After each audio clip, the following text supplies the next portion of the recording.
Boa noite, irmãos. Sejam todos bem-vindos a essa sessão dessa segunda-feira. Saudamos a todos aqui presentes, também aos nossos irmãos que nos acompanham pela live das nossas redes sociais. Na nossa prece inicial, vamos pedir a presença amorosa de Mestre Jesus entre nós, que Ele nos ampare e nos conforte nosso coração, nos dando o calor das boas energias nessa noite fria e que possamos ter a intuição e o entendimento do estudo desta noite. Que assim seja.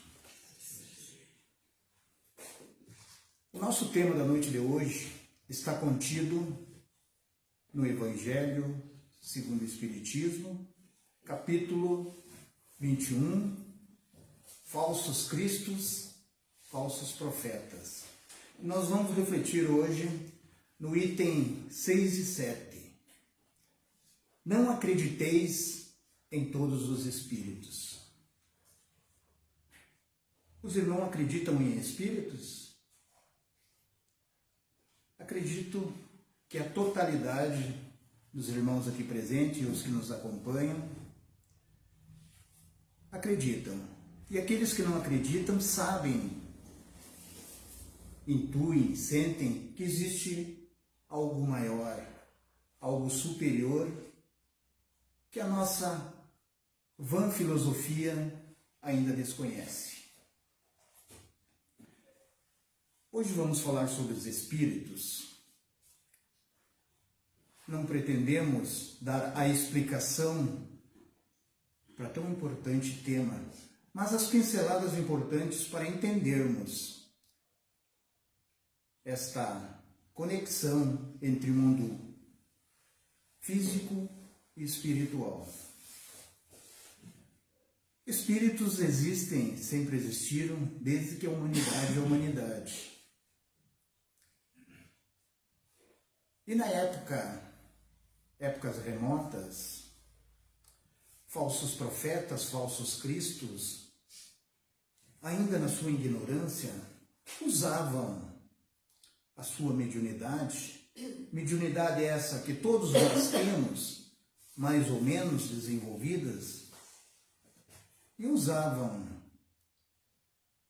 essa mediunidade para manter atrelados à sua vontade, às suas feições, a massa que ainda desconhecia este intercâmbio de mundo material e mundo espiritual.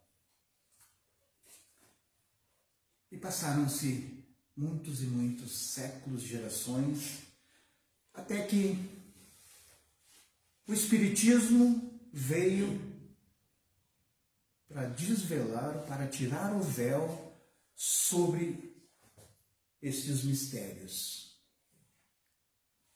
O Espiritismo afirma categoricamente que não faz milagres,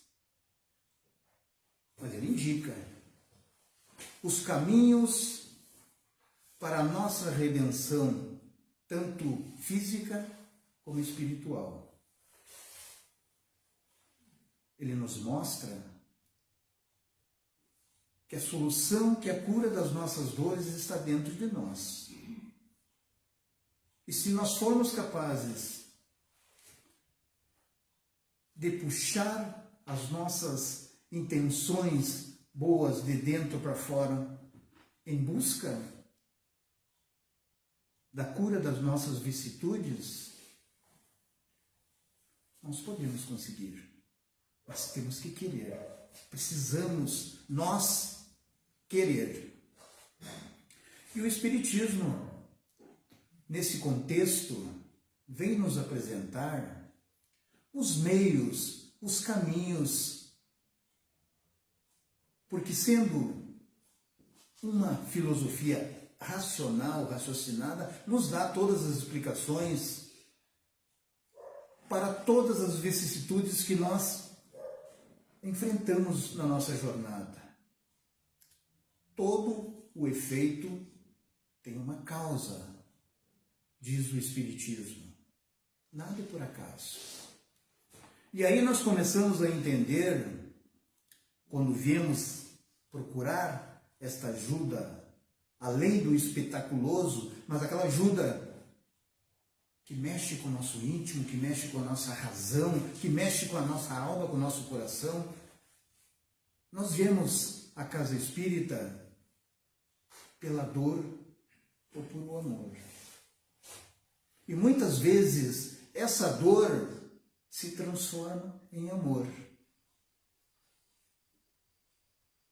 Celebramos com muita alegria o crescimento do movimento espírita no universo.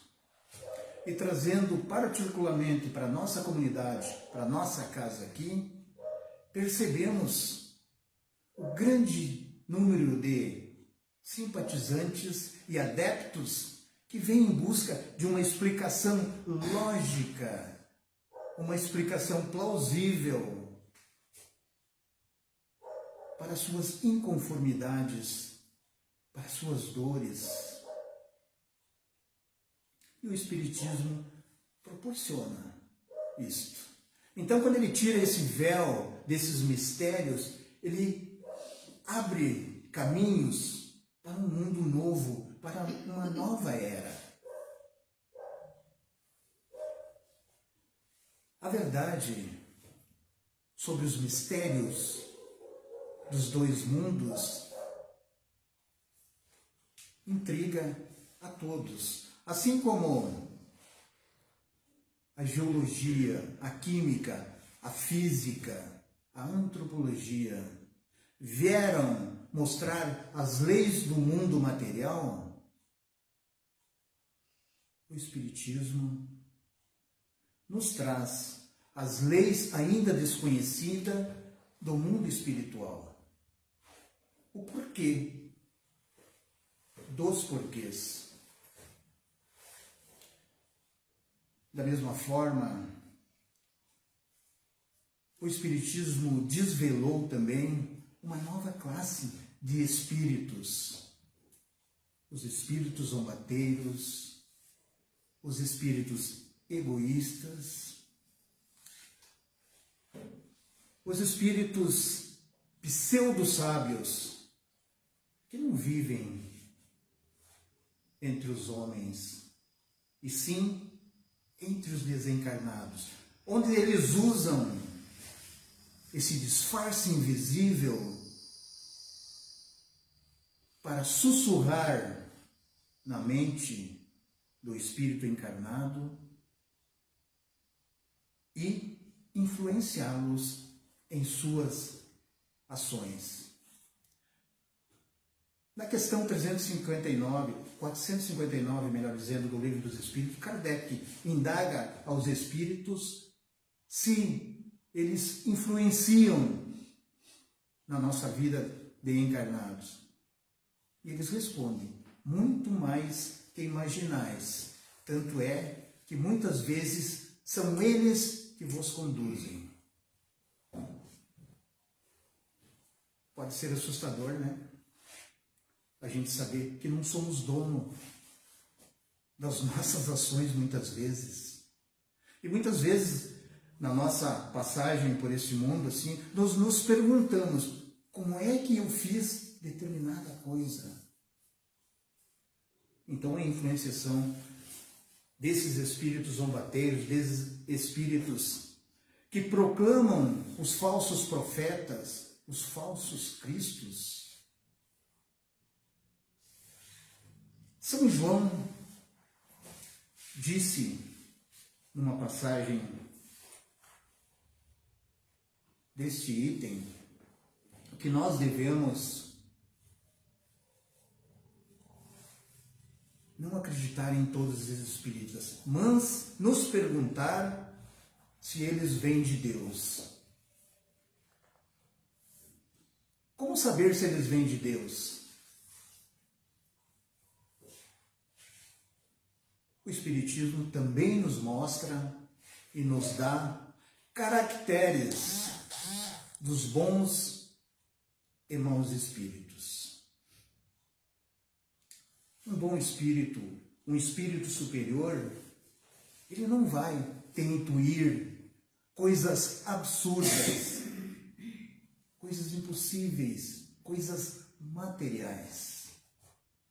Esta é a função dos maus espíritos.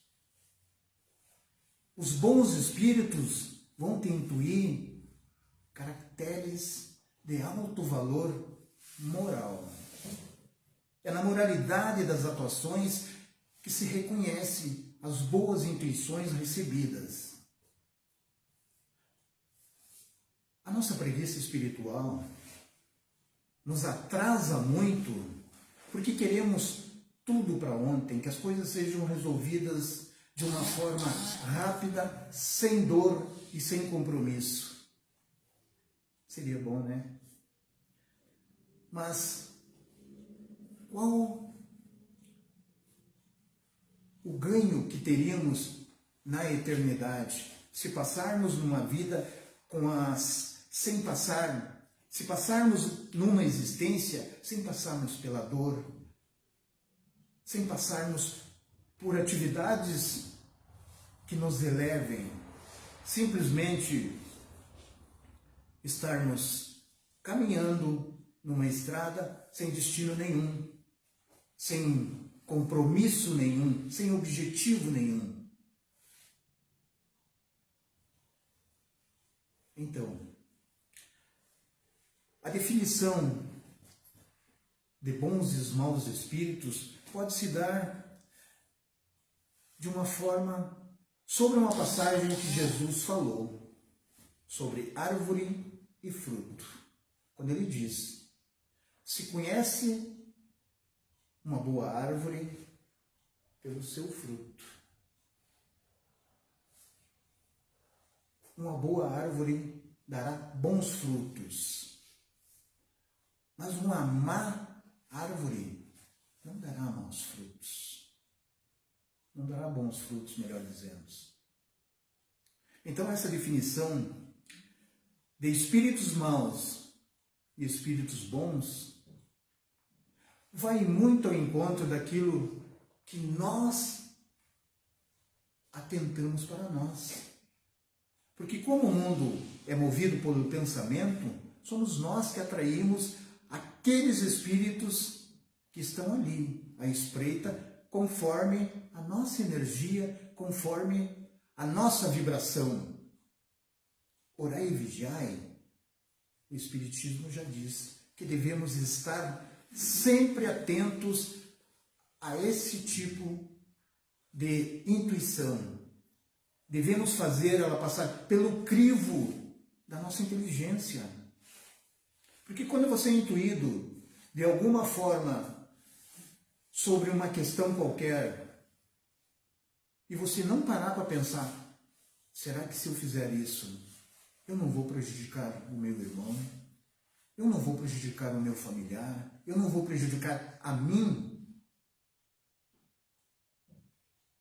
E quando a gente não faz esse crivo e faz as coisas nos impulsos, muitas vezes nos arrependemos das nossas ações.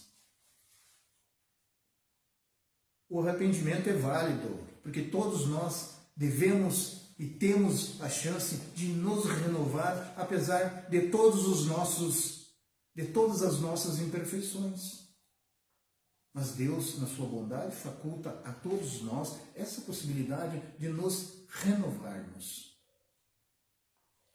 Então, quando paramos para prestar atenção nos falsos cristos, nos falsos profetas, estamos abrindo um caminho, uma janela, uma porta, para que as coisas saiam do nosso controle.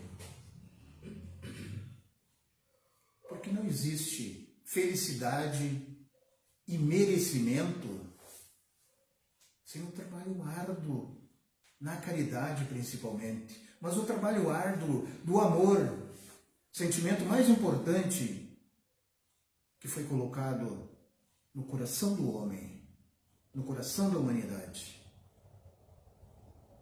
Quando deixamos que o mundo material seja mais forte nas nossas vidas que o mundo espiritual, dando maior valor a essas questões pura e meramente materiais, o mundo material continuará sendo um troco de valor barato.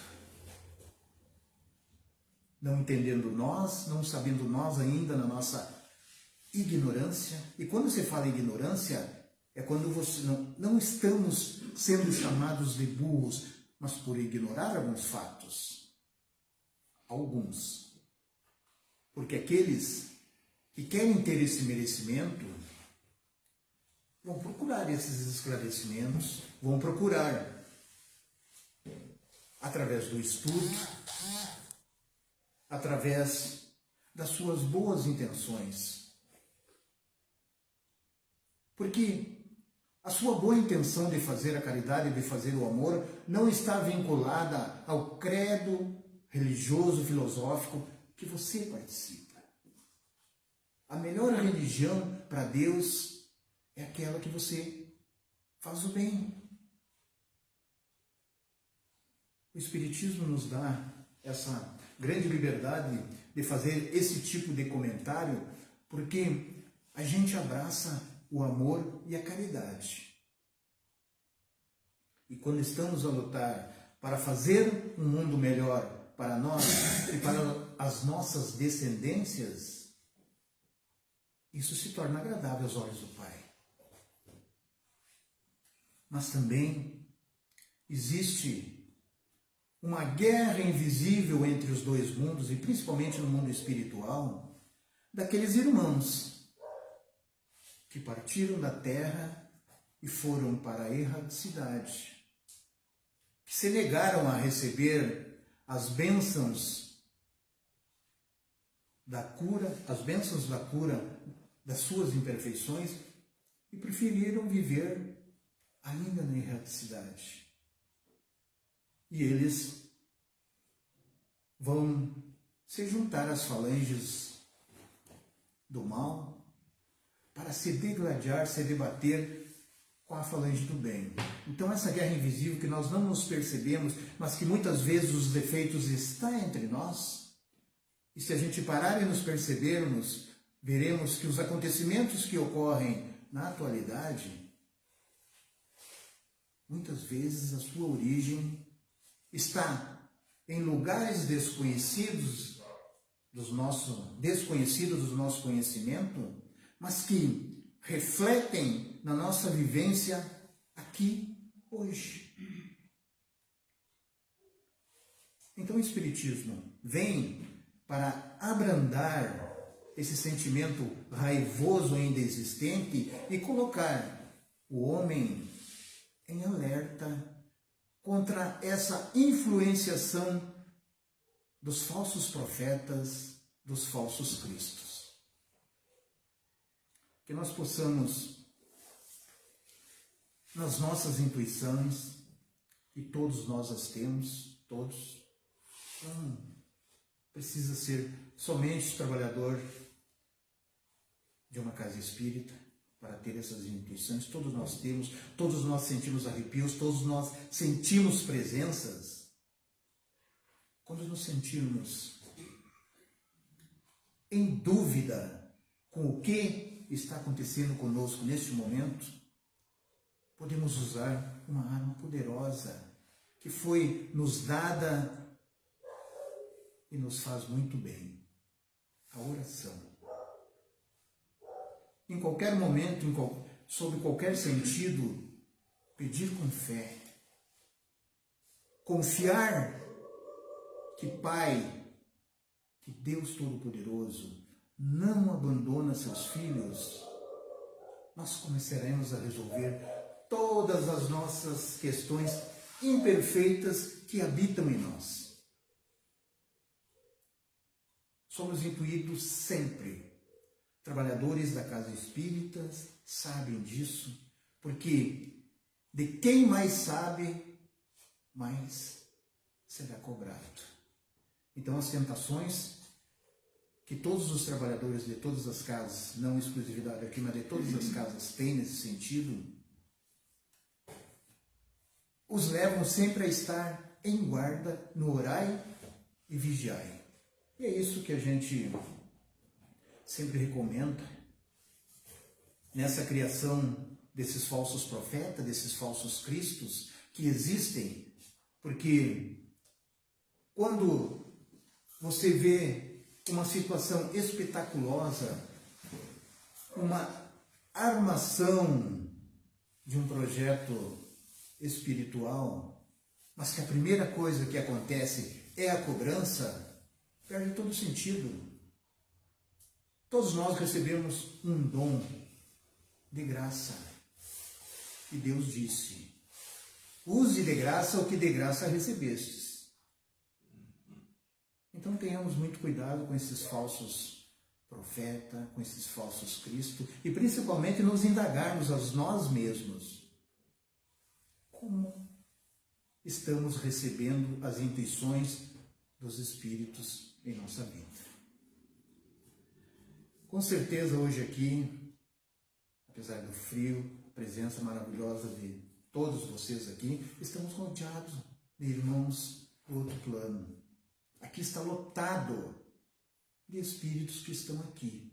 Muitos vêm aqui para aprender, da mesma forma que nós estamos aprendendo. Essas minhas palavras, para mim, é um aprendizado, porque eu tive que buscar para poder passar a vocês. Então, muitos estão aqui para aprender também. E no momento que nós nos retirarmos, irmos para casa, vamos prestar muita atenção naquilo que nos é sugerido. Aquilo que nos é sugerido. Aqui é um ambiente protegido, é um ambiente preparado para receber todos os espíritos, encarnados e desencarnados. O nosso livre-arbítrio nos permite que possamos fazer qualquer coisa, mas devemos entender que não é qualquer coisa que nos convém também.